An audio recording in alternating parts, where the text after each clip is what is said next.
So today we are talking about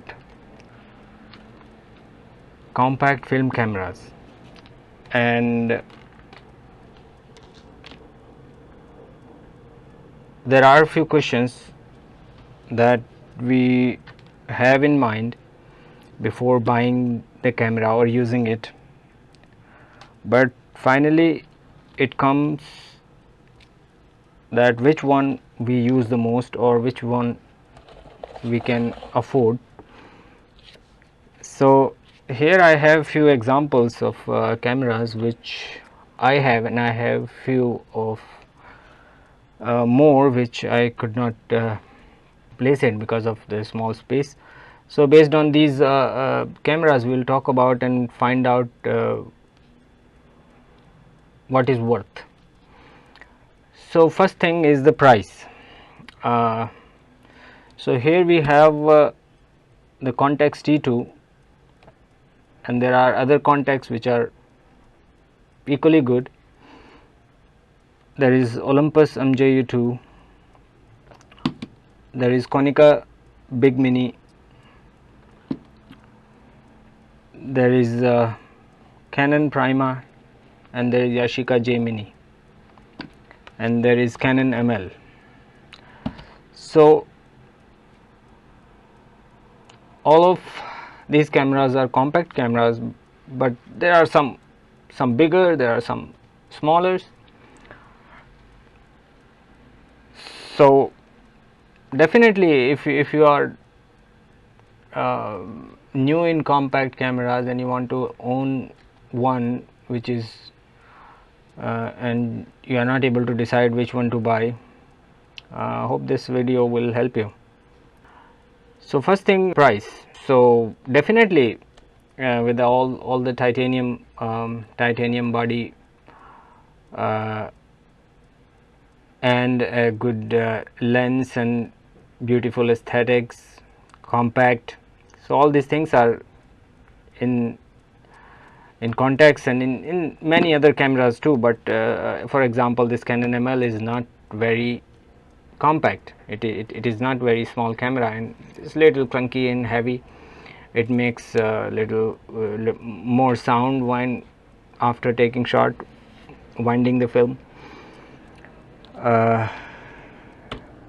So price wise, yes, the Olympus and Contax and even Konica Big Mini are little pricey, but I think the Pentax 555 date or Yashica J Mini are not so expensive.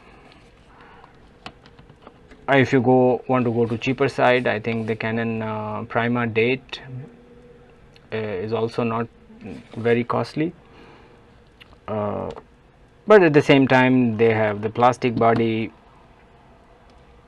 which actually have their own advantages and disadvantages.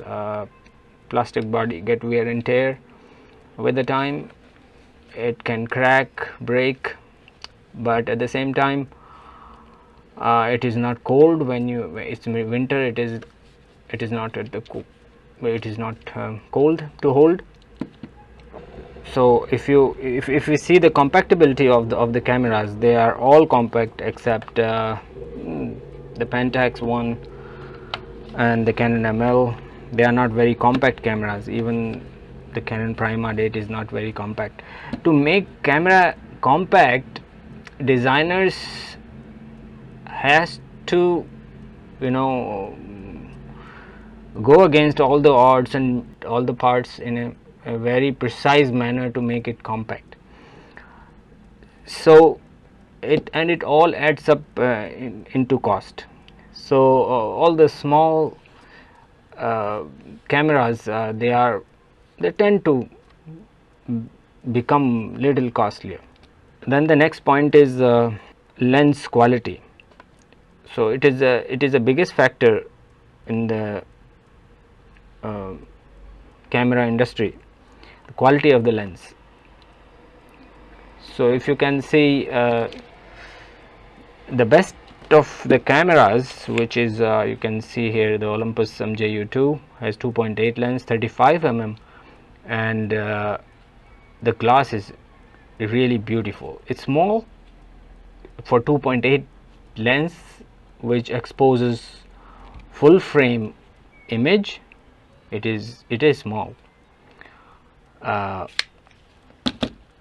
as you can see here, this is 40 millimeter and this is 1.9 lens. Definitely it is half a stop bigger, but it is considerably big lens.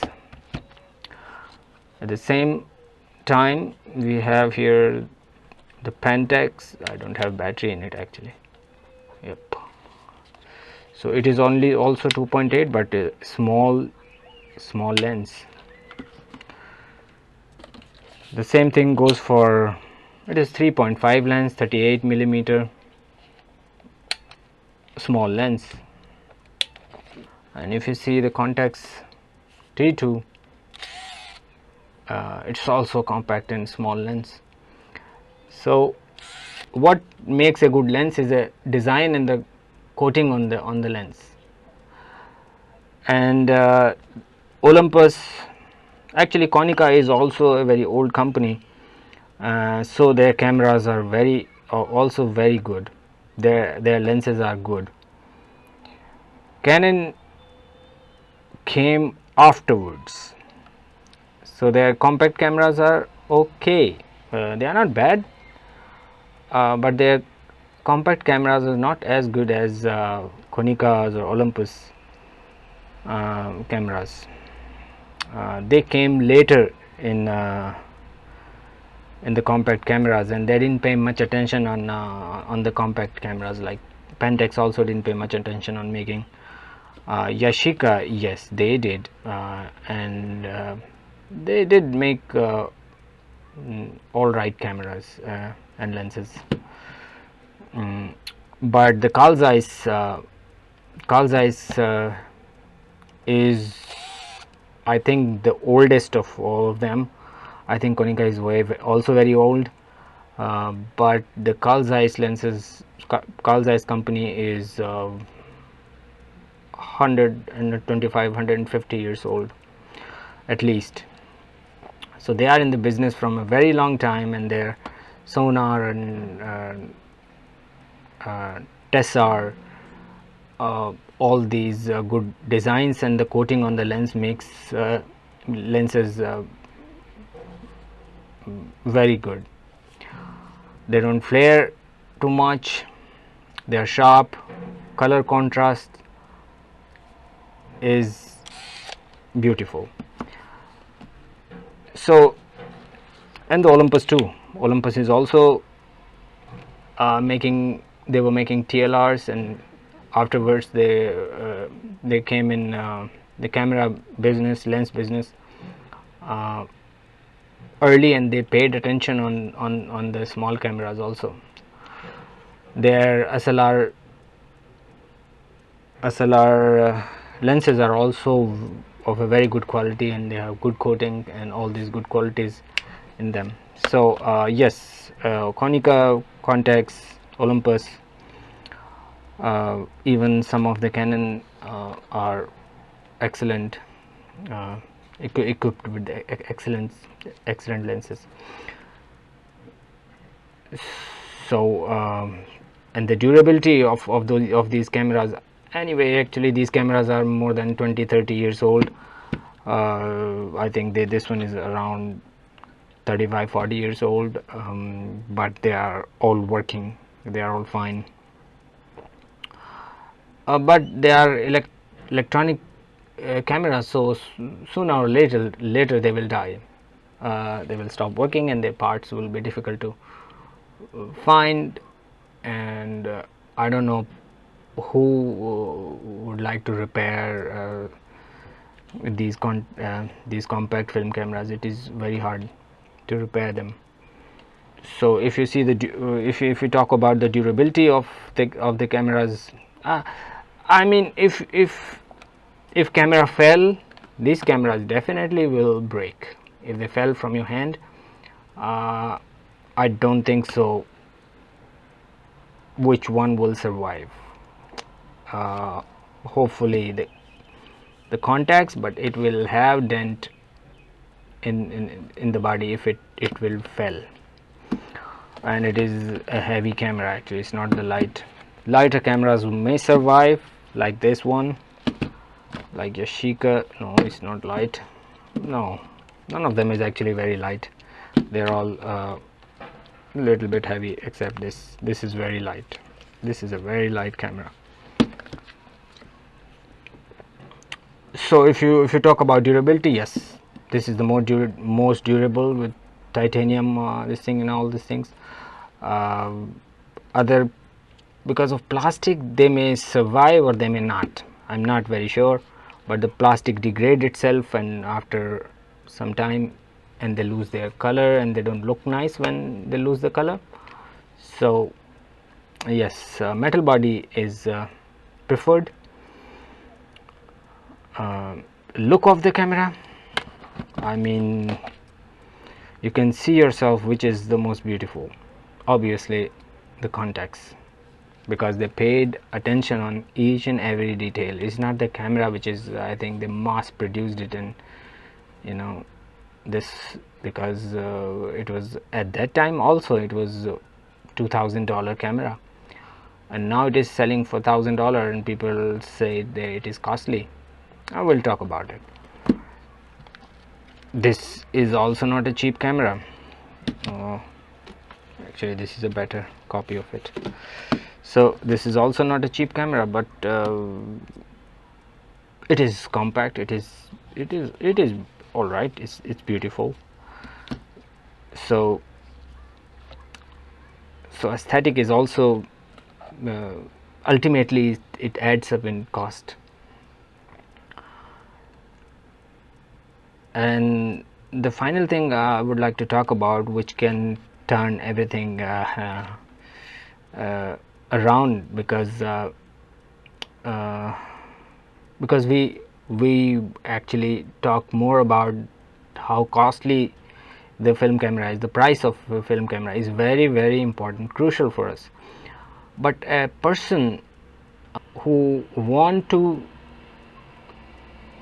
shoot film camera on regular basis, I mean, if you want to shoot at home with film, and street with films, and some event, homely event with the film, you might end up shooting a lot of film, and every film cost at least $10. Only a roll of film costs $10, and if you develop it and you scan it, and I think it becomes $15 to $20, and $15 I think it is minimum. So, and if you shoot 100 roll of films, it add up to $1,000. So cost of developing the film, scanning the film is extra. So what I'm trying to say, that if you are spending $1,000 only on films and developing it and scanning them, so it is not a cheap hobby anymore. So what I'm trying to say, that if you buy a good camera, I'm not saying that you should buy the contacts, yes, or you should buy any of these. Buy a decent camera if you are planning to shoot more with films, because the problem is, if you will buy a cheap camera, I mean cheap, I don't know what example I can say. There's some Kodak film camera, yes, though it has its own look, okay, but if you but there will be some flare in the film, and you might not enjoy that look for a very long time, yes. So if you want to retain the quality of the film, the emulsion, the colors, the contrast, the look of the film, use a decent camera, so that you don't get discouraged by by this hobby. If you will buy some cheap $2 film camera of some Kodak, some Kodak, or some unknown brand, and you will shoot one or two films, and then you get discouraged that the focus is off and it is back for focusing, and all these issues, it is overexposed and underexposed, and some film light leaking and all these issues, and you will get pretty soon discouraged that this is not for me. So if you want to continue in this hobby, you have to have a good camera, you have to have a good tool to enjoy the process. So buy any good camera, good brand camera. Another thing I wanted to talk is about focal length. Focal length is very important for the person who want to shoot at street. In street photography, I think 50 millimeter to 40 millimeter is the best, what I think. At the max you can go 35 to 50 millimeter. This is the range of shooting film. Anyway, you can shoot it any focal length you want, but there will be too much in the frame, which and the look of it won't be nice. All the photo will be stretchy, and it won't look nice. So usually we like the photo of our own focal length. Our eyes angle of view is 42 degrees, so we usually tend to like 50 to 40 millimeter range. So if you see here, actually this is my personal opinion, I'm not saying that you should not shoot below the 35. For example, this is 32 millimeter. Actually most of them is this is 34 millimeter, this is 38 millimeter, this is 35 millimeter, and this is 38. So, and this is 40 millimeter. I think 40, 42, 45 or 38 at max. 38 to 40, 42, 45, this is a good range of shooting. So if you see in this what we have is, this is 35, which is wide for me, I don't shoot at 35 millimeter, so I'm not using this camera very much in street photography. This is 34, also wide for me. 40 is good focal length. 35 is also wide for me.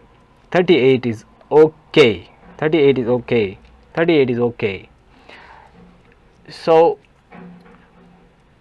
you may like the film camera, and in holding and all these things. Actually, this is not a very good to hold. Actually, my hand is small, so I'm able to hold it all right. It won't slip from my hand, and my fingers won't be tired because of a smaller hand. But to make it compact, I think so they didn't make a bigger grip here. They didn't care about having a large camera, so they made a good grip here.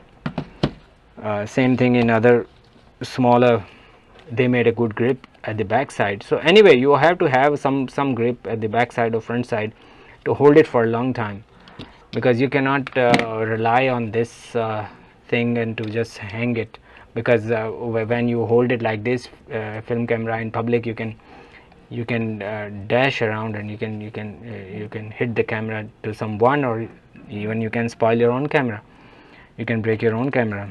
So even in this, there is no grip. So if there is no grip, it is not a very nice to hold camera. It is good grip. You won't get tired with such grip, which comes right in your fist.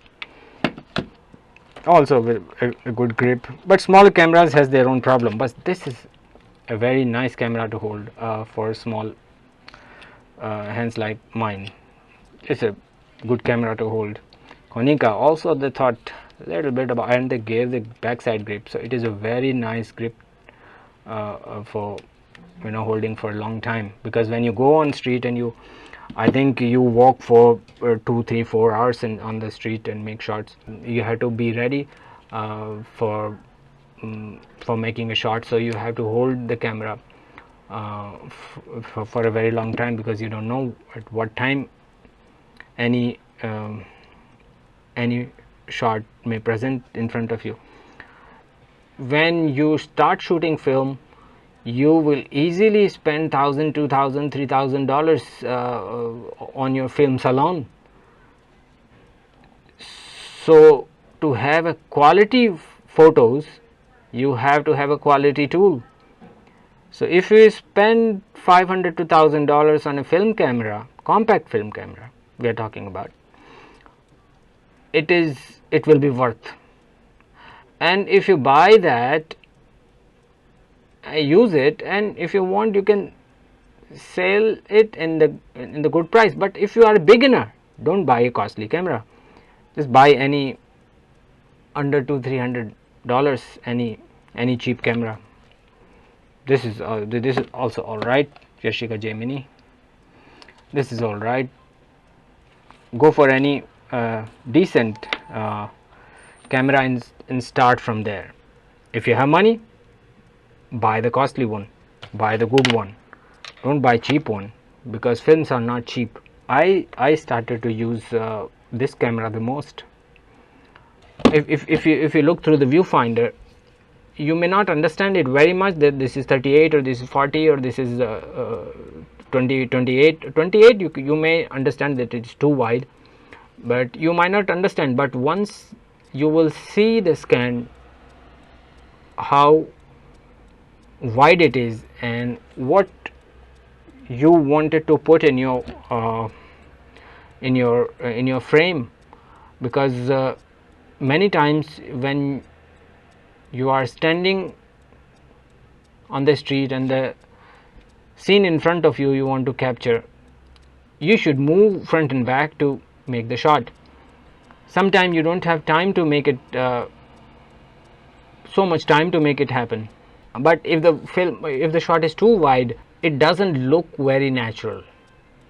You are standing in the street, you are watching this person, that you are on this spot yourself. To have that look, you have to have near 40 millimeter field of view, 40 millimeter of lens. Wider, it doesn't look very natural. I'm not talking about zoom cameras at all here, because it will be a completely different topic. So you don't move with your feet and you make zoom, the quality of the lens is not, it won't be very good, and there are many other things in it. Buy a good camera, do not buy the cheap one. Pay attention on the focal length of the lens, quality of the lens, and how good it feels in your hand. So all these things count. But people who talk about the film camera, this is overvalued or this is undervalued. I mean, overvalued camera is for some reason overvalued, because they are not making any more. Whatever they have, and they are decreasing, they are dying. All of them will die eventually. So whatever will remain, their prices certainly will be high, and people are ready to pay for them for some reason. Still, by the time they are alive, use them and you will know why they are costly. I'm not justifying $1,000 price. If you get in $600, $700, I think it will be a good price for them. And the same goes with this. It is also equally, almost the same quality. but it is of 35 millimeter plastic body, less functionality, but much compact, not very nice looking compared to the Context T2. So hope this was a help. Thank you.